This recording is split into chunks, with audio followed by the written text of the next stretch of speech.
এই মুহূর্তে জাতীয় সংসদে বক্তব্য রাখছেন প্রধানমন্ত্রী শেখ হাসিনা, সরাসরি চলে যাচ্ছে সেখানে। এটা আমি স্পষ্ট বলতে পারি, ওনাদের এই আকাঙ্ক্ষা পূর্ণ হবে না। কাজে তাদের এই আশা নিরাশাই হবে, কারণ বাংলাদেশে গণতন্ত্র এসেছে, গণতন্ত্রের ধারাবাহিকতা থাকবে। আর যারা জনগণের জানমাল নিয়ে খেলবে তাদের জনগণ কেন ক্ষমতায় বসাবে? আর বাংলাদেশের ইতিহাসেই আছে, যারা ফল পারে তারাই খায়, কাউকে খাওয়াই দেয় না। তোমরা ওই আশা নিয়ে, ওই স্বপ্ন নিয়ে ওই লাশ ফেলবে খালেদা জিয়া, আর সেই লাশে পাড়া দিয়ে সবাই মিলে ক্ষমতায় যাবে, ওই ক্ষমতা বাংলাদেশের মানুষ কখনো মেনে নেবে না। কারণ এই হত্যাকাণ্ড কখনো গ্রহণযোগ্য না। যে ঘটনা তারা ঘটাচ্ছে, এ ঘটনা কখনো কারো পক্ষে সহ্য করা যায় না। কারণ আমি বার্ন উঠে গেছি, এটা ওখানকার অবস্থা, মানুষের হাজারি, মানুষের কান্না, এটা সহ্য করা যায় না। মাননীয় স্পিকার, আপনি নিজেও গিয়েছিলেন, আপনিও দেখে এসেছেন, আপনিও আর্থিক সাহায্য দিয়ে এসেছেন। কিন্তু যারা আজকে এই যে এত কথা বলে, টকশো করে, তারা কয়জন কতটুকু সাহায্য দিয়েছে? কয়টা মানুষের খোঁজ নিয়েছে? কয়টা মানুষের বাড়ির খবর নিয়েছে? তাদের ছেলেমেয়েরা কি অবস্থা আছে কে খবর নিয়েছে? একসাথে বাবা মেয়ে পুড়ে গেছে, নিজের চোখের সামনে বাপ দেখে তার ছেলে পুড়ে যাচ্ছে, ছেলে দেখে বাপ পুড়ে যাচ্ছে, স্বামী দেখে স্ত্রী পুড়েছে, স্ত্রী দেখে স্বামী পুড়েছে। এ কি জুলুম, এ কি অত্যাচার, এ কি জঘন্য কার্যকলাপ! এই ধরনের জঘন্য ঘটনা বোধহয় পৃথিবীর কেউ দেখেনি। বাংলাদেশের মানুষ এটা কখনো সহ্য করবে না, কখনো সহ্য করবে না। কাজে যারা উস্কানিদাতা তাদেরও খবর আমরা নেব। ধন্যবাদ মাননীয় স্পিকার। ধন্যবাদ মাননীয় প্রধানমন্ত্রী। মাননীয় সদস্যবৃন্দ, এখানেই আপনারা শুনছিলেন মাননীয় প্রধানমন্ত্রী শেখ হাসিনা সংসদে বক্তব্য রাখছিলেন। এডিট স্পিকে এবার একটি বিরতি নিচ্ছি, ফিরছি একটু পরে। ভারত এবং মিয়ানমারের সাথে সমুদ্র সীমা বিরোধ নিষ্পত্তির পর তেল গ্যাস অনুসন্ধানের মানচিত্র চূড়ান্ত করেছে সরকার। আগামী 2 বছরের মধ্যে বঙ্গোপসাগরে জরিপ করে তথ্য সংগ্রহ করা হবে। 2016 সালেই আন্তর্জাতিক দরপত্র আহ্বান করে 18টি ব্লকে বরাদ্দ দিতে চায় পেট্রোবাংলা।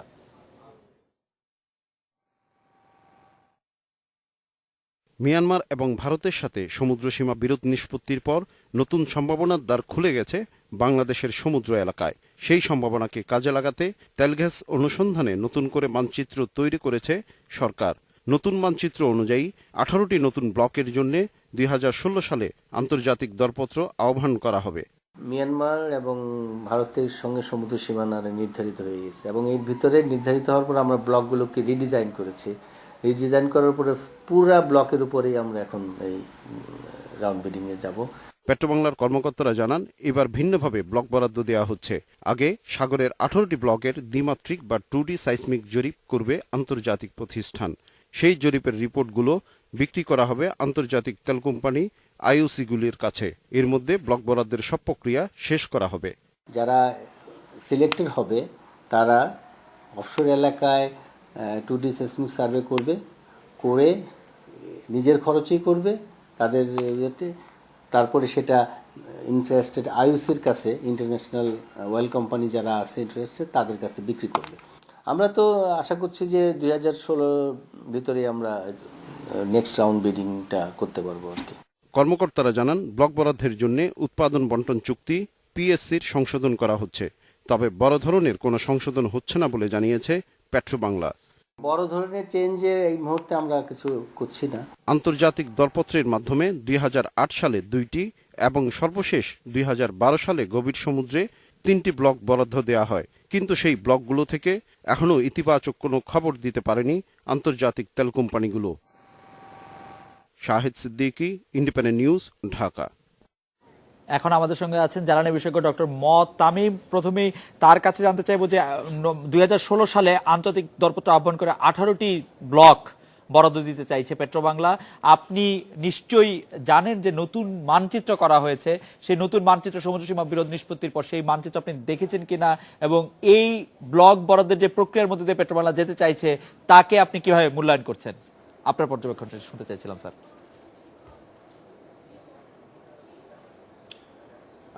আমরা আসলে অনেক আগে থেকেই এই দ্বিমাত্রিক জরিপের কথা বলে এসেছি, কারণ আমরা যদি সমুদ্রের তলের সঠিক তথ্যটা না পাই তাহলে আমরা ইতিমধ্যে দেখেছি যে এই যে আন্তর্জাতিক তেল কোম্পানিগুলো তারা এগুলোকে অত্যন্ত ঝুঁকিপূর্ণ এলাকা ধরে নিয়ে উচ্চ মূল্য আশা করে এবং পার্টিসিপেশনও ভালো হয়নি।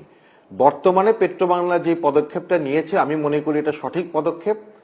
পুরো এলাকাটা দ্বিমাত্রিক জরিপের মাধ্যমে সব তথ্যপাত্র জানা গেলে পরবর্তীতে যখন আমরা জানবো যে কোথায় কি স্ট্রাকচার আছে, কোথায় কি সম্ভাবনা আছে, সেটা ব্যাপারে আমাদের একটা ভালো ধারণা হবে। সেই তথ্যপাত্র জানলে আমরা আন্তর্জাতিক তেল কোম্পানিগুলোর সাথে সঠিকভাবে আলোচনা করতে পারবো, নেগোসিয়েশন করতে পারবো এবং আমাদের পিএসসি গুলো সেইভাবেই আমরা তৈরি করতে পারবো। আমাদের যেখানে খুব বেশি সম্ভাবনা আছে সেসব জায়গায় বাংলাদেশের পক্ষে চুক্তিগুলোর মানে যে ধারা থাকবে সেগুলো বাংলাদেশের পক্ষে থাকবে, বেশি ঝুঁকে থাকবে। আর যেসব জায়গায় আমাদের সম্ভাবনা কম সেখানে আইওসি কে আরো বেশি রিওয়ার্ড পুরস্কার দিতে হবে এবং সেখানে হয়তো সেটা আইওসির দিকে বেশি ঝুঁকবে। এই যে ব্যালেন্স করা, এই যে ভারসাম্য করা, ঝুঁকি এবং পুরস্কারের ভারসাম্য করা, এটা তথ্য পেলে খুব ভালোভাবে করা যাবে। তথ্য পেলে আরেকটি ঘটনা ঘটবে, যদি আমরা দেখি যে আমাদের কোনো সম্ভাবনা নাই তেল গ্যাসের সমুদ্রে, তাহলে আমরা সেটাও জেনে যাব এবং অযথা এটার পিছনে আর সময় নষ্ট না করে তখন আমরা অন্যান্য দিকে বা অন্যান্য সূত্রের দিকে আমরা যেতে পারবো। তো এই তথ্যপাত্র সংগ্রহ করাটা অনেক আগেই দরকার ছিল, তাহলে আজকে আমরা এই দ্বিধাদ্বন্দ্বের মধ্যে থাকতাম না, আমরা সঠিক একটা সিদ্ধান্ত নিয়ে কাজ করতে পারতাম। তার দেরিতে হলেও আমি মনে করি পেট্রোবাংলা সঠিক কাজটি করছে। স্যার, অনেক জরিপ সংস্থাই পৃথিবীতে আছে, আন্তর্জাতিক জরিপ সংস্থা, যারা সমুদ্র তলদেশে কি ধরনের সম্পদ আছে, বিশেষ করে জ্বালানি সম্পদ কি ধরনের আছে, তারা যেটা জরিপ কাজ করে দেয়। বাংলাদেশের ক্ষেত্রে কি ওরকম কোনো বিদেশি সংস্থার কাছ থেকে বা কখনো এই অঞ্চলটি কি কখনোই কোনো জরিপ হয়নি বা জরিপ হওয়ার কোনো প্রস্তাবও কি বাংলাদেশের কাছে কখনো আসেনি? না, এই অঞ্চলে যতটুকু না, এই অঞ্চলে জরিপ কিছুটা হয়েছে, যেগুলো আমরা জানি যে 1976 সালে একটা জরিপ হয়েছিল, যার প্রেক্ষিতে আমরা সাঙ্গুর অস্তিত্ব আমরা তখন থেকে জানতাম, পরবর্তীতে এটা দেওয়া হয়েছে। তারপরে যে ছোটখাটো কিছু ব্লক করা হয়েছে, শ্যালো অফশোরে আমাদের কিছু জরিপ আছে, কিন্তু গভীর সমুদ্রে আমাদের কোনো জরিপ নেই। সেই শেভরনের কনকোফিলিপের যে দুটো আংশিক ব্লক আমরা দিয়েছিলাম সেখানে তারা জরিপ করেছিল, এর বাইরে অন্যান্য জায়গায় আমাদের অ্যাকচুয়ালি এখানে কোনো জরিপ হয়নি। কারণ এটা আমাদের সভারেন কান্ট্রি, সভারেন এরিয়া, সেখানে তো বাইরের কেউ এসে হঠাৎ করে আন্তর্জাতিক কেউ তো জরিপ করবে না এবং আমরা এর আগে করিনি। আমরা 2005 সালে অ্যাকচুয়ালি একটা জাতীয় কমিটি হয়েছিল, সেখানে কিন্তু আমরা বলেছিলাম যে এটা জরিপ করে তারপরে আমাদের বিডিং এ যাওয়া উচিত, কিন্তু তখন সেটাকে আমার পার্লামেন্টারি কমিটি থেকে সেই উচ্চ কমিটিকে জানানো হলো যে না, আমরা একেবারে সরাসরি বিডিং এ চলে যাব, জরিপ করার দরকার নাই। এই ভুল সিদ্ধান্তটা তখন দেওয়ার কারণেই কিন্তু তার প্রেক্ষিতে 2008 সালে আমরা বিডিং এ চলে গিয়েছিলাম। 2008-এ বিডিংটা হয়েছিল কোনো জরিপ ছাড়াই। তো আমি প্রথম থেকেই সেই সময় থেকে বলে আসছি যে আগে একটা জরিপ করা দরকার, আমাদের তথ্য জানা দরকার, তাহলে আমরা চুক্তিগুলো ঠিক করে করতে পারি এবং যদি সম্ভাবনাময় থাকে তাহলে অনেক আইওসি আগ্রহ নিয়ে আসবে, সেখানে আমরা একটা কম্পিটিটিভ বিডিং পেতে পারি। স্যার, আপনি সভরেন বলেছেন ঠিকই, সভরেন সমুদ্র সীমার মধ্যে অন্য কারো ঢোকার কথা না, কিন্তু এই অঞ্চলটা তো একটু বিতর্কিত ছিল কার হবে। মানে আমি জানতে চাচ্ছি যে ভারত বা মিয়ানমারের পক্ষ থেকে কি এইখানে কোনো জরিপ কখনো করা হয়েছিল কিনা, এইটার কোনো আন্তর্জাতিক প্রকাশিত জার্নাল আছে কিনা? পাশাপাশি যদি আপনি বলতেন যে এই সম্পদ আহরণ যাচাই বাছাইয়ের ক্ষেত্রে ভারত আর মিয়ানমারের সাথে আমাদের তুলনাটাও যদি একটু বলতেন। জি।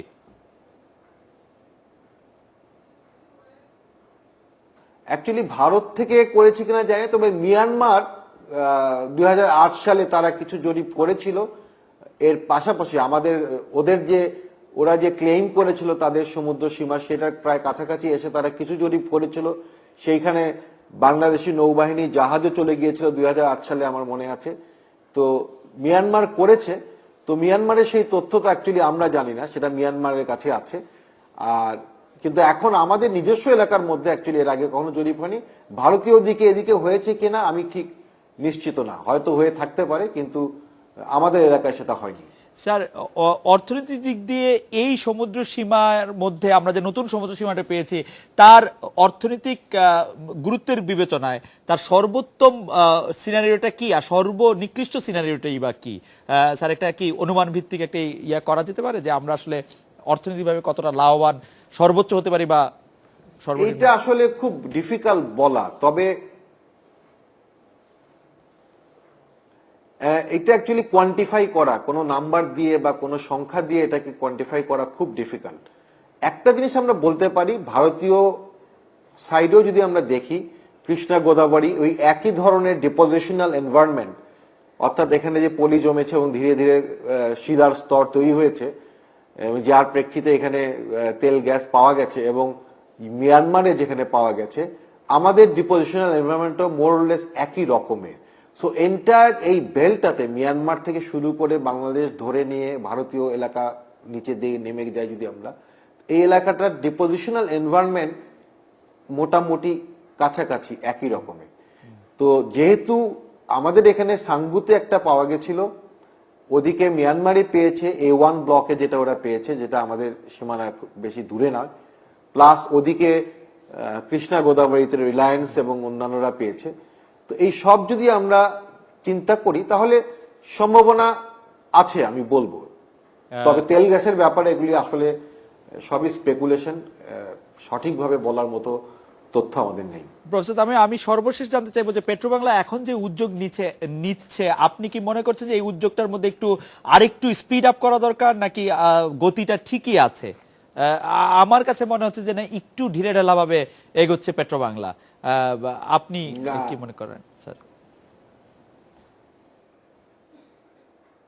আমি বলবো সমুদ্রের জরিপের ক্ষেত্রে এই পুরো প্রক্রিয়াটা শুধু বর্তমানের এই পেট্রোবাংলার বর্তমানের যে কার্যকলাপ সেটার কথাই বলছি না আমি, একেবারে ধারাবাহিকভাবে যদি আমি মনে করি যে 2001 সাল থেকে বা আরো আগে থেকে যদি আমি চিন্তা করি, এটা একেবারে সম্ভুক গতিতে চলেছে আমি বলবো।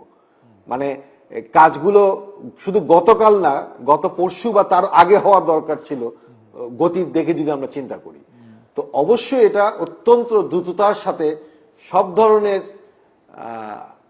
আমলাতান্ত্রিক জটিলতা বা অন্যান্য সবকিছু দ্রুত সাথে পার করে দিয়ে এটা যত দ্রুত সম্ভব করা যায় ততই আমি মনে করি ভালো। অ্যাটলিস্ট আমাদের তথ্য জানা থাকলে আমাদের পরিকল্পনা করতে সুবিধা হবে, এবং আমরা আমাদের যে রিসোর্সেস কি আছে না আছে, কোথা থেকে আনতে হবে, আমদানি করতে হবে, আমদানির উপর কতখানি নির্ভরশীলতা হবে, নিজস্ব থেকে আমরা কতখানি করতে পারবো, এই জিনিসগুলো আমরা একটা ভালো ধারণা পাবো এবং আমরা সেটা দ্রুত সিদ্ধান্ত নিতে পারবো। প্রফেসর তামিম, আপনাকে অনেক ধন্যবাদ। একটি বিরতি নিচ্ছি, ফিরছি একটু পরে।